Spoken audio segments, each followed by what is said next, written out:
എല്ലാ വിദ്യാർത്ഥികൾക്കും പുതിയൊരു വീഡിയോയിലേക്ക് സ്വാഗതം. ഈ വർഷത്തെ കേരള എഞ്ചിനീയറിംഗ് ഫാർമസി പ്രവേശനത്തിനായിട്ടുള്ള അലോട്ട്മെൻറ്റ് നടപടികൾ ആരംഭിച്ചു.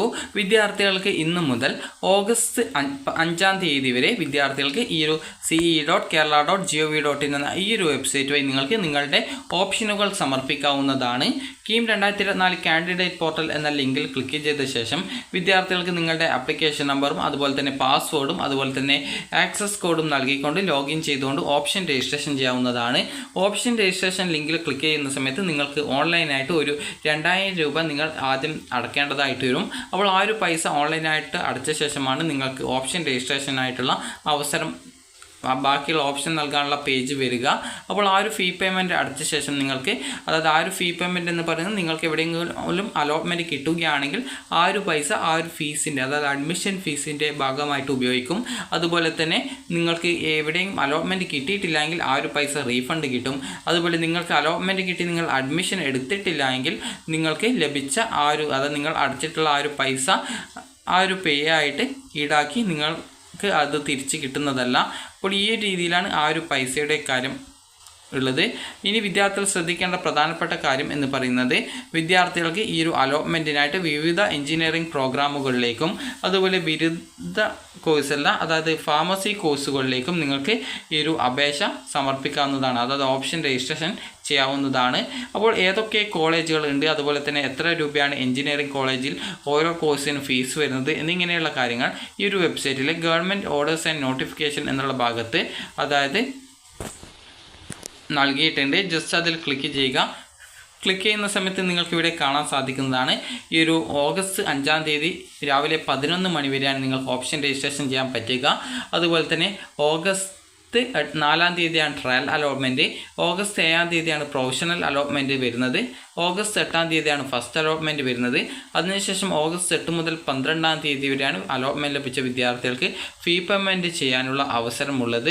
അതിനുശേഷം നിങ്ങൾക്ക് കോളേജിൽ ആ ഒരു സമയത്ത് നിശ്ചിത സമയത്ത് നിങ്ങൾക്ക് ജോയിൻ ചെയ്യുകയും ചെയ്യാൻ സാധിക്കുന്നതാണ്.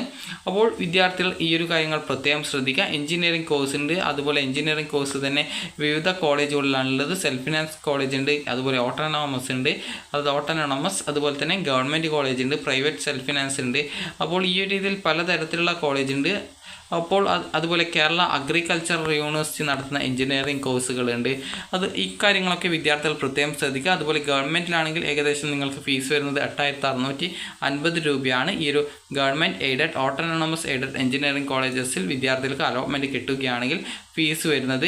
അതുപോലെ നിങ്ങൾക്ക് എത്ര രൂപയാണ് ഓരോ കോളേജിലും ഫീസ് വരുന്നത് എന്നുള്ള കാര്യം നൽകിയിട്ടുണ്ട്. അതായത് government cost sharing engineering colleges അതായത് അതിൽ വരുന്നത് ഏതൊക്കെ കോളേജാണ് എന്നുള്ളത് ഇവിടെ നൽകിയിട്ടുണ്ട്. അതുപോലെ അവിടെ എത്ര രൂപയാണ് ഫീസ് വരുന്നത് എന്നുള്ളതും കൃത്യമായിട്ട് ഇതിൽ നൽകിയിട്ടുണ്ട്. അപ്പോൾ ഇത് നിങ്ങൾ കൃത്യമായിട്ട് നോക്കുക, എത്ര രൂപയാണ് നിങ്ങൾക്ക് ഫീസ് വരുന്നത് എന്നുള്ളത്.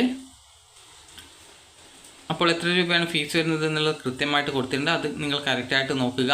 അതുപോലെ തന്നെ ഏതൊക്കെ കോളേജുകളാണ് ഉള്ളത് എന്നുള്ളത് കൃത്യമായിട്ട് ഏതൊക്കെ ഗവൺമെൻറ് കോളേജ് ഏതൊക്കെ ഓട്ടോണോമസ് ഉള്ളത് അതുപോലെ ഏതൊക്കെയാണ് എയ്ഡഡ് എഞ്ചിനീയറിംഗ് കോളേജ് അതുപോലെ തന്നെ അഗ്രികൾച്ചർ യൂണിവേഴ്സിറ്റിക്ക് കീഴിൽ ഏതൊക്കെയാണ് വരുന്നത് അതുപോലെ വെറ്റിനറി ആൻഡ് ആനിമൽ സയൻസ് യൂണിവേഴ്സിറ്റിക്ക് കീഴിൽ ഏതൊക്കെയാണ് വരുന്നത് എന്നിങ്ങനെ വിവിധ ആ ഒരു കോളേജുകളുടെ ഡീറ്റെയിൽസ് ഇതിൽ നൽകിയിട്ടുണ്ട്. അതുപോലെ സർക്കാർ കോസ്റ്റ് ഷെയറിംഗ് കോളേജുകൾ ഏതൊക്കെയാണെന്നിങ്ങനെ വിവിധ ഡീറ്റെയിൽസുകൾ വിദ്യാർത്ഥികൾക്ക് ഇതിൽ നൽകിയിട്ടുണ്ട്.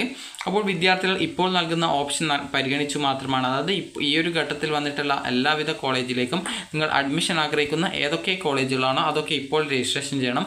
പിന്നീട് വീണ്ടും രജിസ്ട്രേഷൻ ചെയ്യാനുള്ള സൗകര്യം ഇപ്പോൾ വന്നിട്ടുള്ള കോളേജുകൾ വീണ്ടും രജിസ്ട്രേഷൻ ചെയ്യാനുള്ള സൗകര്യം വിദ്യാർത്ഥികൾക്ക് നൽകുന്നതല്ല എന്നുള്ളത് പ്രത്യേകം സൂചിപ്പിച്ചിട്ടുണ്ട്. അതുകൊണ്ട് തന്നെ ഇപ്പോൾ വന്നിട്ടുള്ളതും നിങ്ങൾക്ക് അഡ്മിഷൻ എടുക്കാൻ താല്പര്യമുള്ള കോളേജുകളിലേക്കും കോഴ്സുകളിലേക്കും വിദ്യാർത്ഥികൾ ഇപ്പോൾ തന്നെ ഓപ്ഷൻ നൽകേണ്ടതായിട്ടുണ്ട്. അതുപോലെ നിങ്ങൾക്ക് വല്ല ഗവൺമെൻറ് ഓർഡേഴ്സ് അറിയണമെങ്കിൽ നിങ്ങൾക്ക് ആ ഒരു ഗവൺമെൻറ് ഓർഡേഴ്സ് എന്നുള്ളതിൽ ക്ലിക്ക് ചെയ്ത് കഴിഞ്ഞാൽ നിങ്ങൾക്ക് ഇവിടെ വരുന്ന ഓരോ ഗവൺമെൻറ് ഓർഡേഴ്സും കൃത്യമായിട്ട് നിങ്ങൾക്ക് മനസ്സിലാക്കാൻ സാധിക്കുന്നതാണ്. എന്താണ് ഗവൺമെൻറ് ഓർഡേഴ്സ് എന്നുള്ളത് കൃത്യമായിട്ട് മനസ്സിലാക്കാം.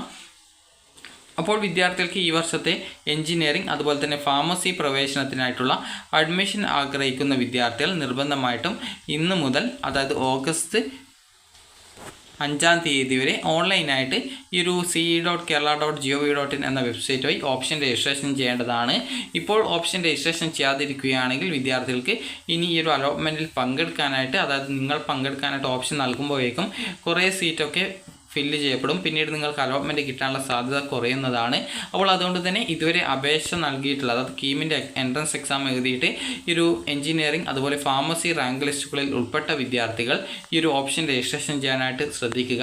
നിങ്ങളുടെ പ്രയോറിറ്റി ബേസിൽ നിങ്ങൾ ഓപ്ഷൻ നൽകുക. അതായത് ഓരോ കോളേജും സെലക്ട് ചെയ്യുന്ന സമയത്ത് ഓട്ടോമാറ്റിക്കലി നിങ്ങളുടെ ആ ഒരു ഓപ്ഷൻ പോവുകയാണ്, അതായത് ഓപ്ഷനായിട്ട് ഇത്രാമത്തെ ഓപ്ഷനായിട്ട് പോവുകയാണ് ചെയ്യുക. അതുകൊണ്ട് തന്നെ നിങ്ങൾ കറക്റ്റായിട്ട് താല്പര്യമുള്ള ആ ഒരു കോളേജുകളും കോഴ്സുകളിലേക്കും നിങ്ങൾ ഓപ്ഷൻ നിങ്ങളുടെ പ്രയോറിറ്റി ബേസിൽ നൽകാനായിട്ട് ശ്രദ്ധിക്കേണ്ടതാണ്. അതായത് ഏറ്റവും കൂടുതൽ അഡ്മിഷൻ എടുക്കാൻ ആഗ്രഹിക്കുന്ന കോഴ്സ് ഏതാണോ അതാണ് ഒന്നാമത്തെ ഓപ്ഷൻസായിട്ട് ഉൾപ്പെടുത്തേണ്ടത്. അതുപോലെ നിങ്ങൾക്ക് ഏതെങ്കിലും ഫസ്റ്റ് ഫേസിൽ അലോട്ട്മെൻറ്റ് കിട്ടിക്കഴിഞ്ഞാൽ പിന്നീട് അതിന് താഴെയുള്ള ഓപ്ഷനുകളെ പരിഗണിക്കുന്നതല്ല എന്നുള്ളത് പ്രത്യേകം ശ്രദ്ധിക്കേണ്ടതാണ്. അതുകൊണ്ട് തന്നെ നിങ്ങൾക്ക് താല്പര്യമുള്ള കോഴ്സുകൾ ഓപ്ഷൻസായിട്ട് കൊടുക്കാനായിട്ട് ശ്രദ്ധിക്കുക. അപ്പോൾ വിദ്യാർത്ഥികൾക്ക് ഈ ഒരു വീഡിയോ ഉപകാരപ്രദമായിട്ടുണ്ടെങ്കിൽ ലൈക്ക് ചെയ്യുക, ഷെയർ ചെയ്യുക. Thank you for watching.